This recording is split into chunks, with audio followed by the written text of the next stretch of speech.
Bonjour à tous. Aujourd'hui, je démarre une nouvelle série de vidéos sur l'histoire générale des sciences à l'époque moderne. Là, la série de vidéos que je vais faire sera basée, à mon avis, pendant un bon moment sur l'Atlante.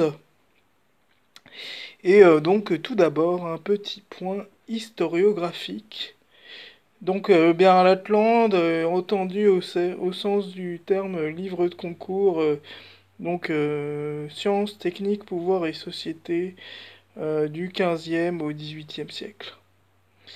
Donc, dans l'introduction, on apprend que l'historiographie de l'histoire des sciences est divisée entre deux tendances qui, a priori, semblent irréconciliables. Donc, d'un côté, l'histoire des sciences, de l'autre, l'histoire des techniques.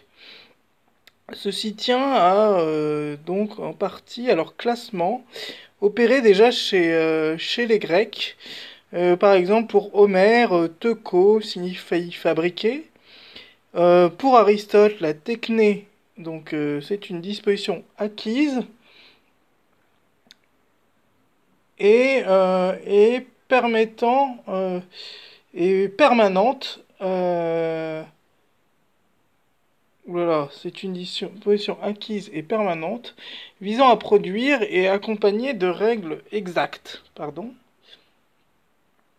Euh,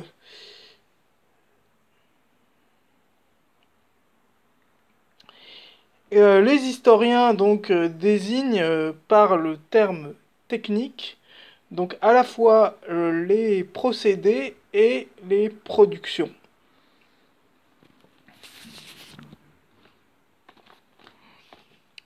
Alors la technique donc elle fait figure de parent pauvre de l'historiographie et parce que donc l'épistémé donc lui, selon donc l'épistémé, c'est la capacité à démontrer une science, donc selon Aristote. Donc l'épistémé lui serait supérieur. Euh, mais même dans la définition de la science, on peut y voir des différences.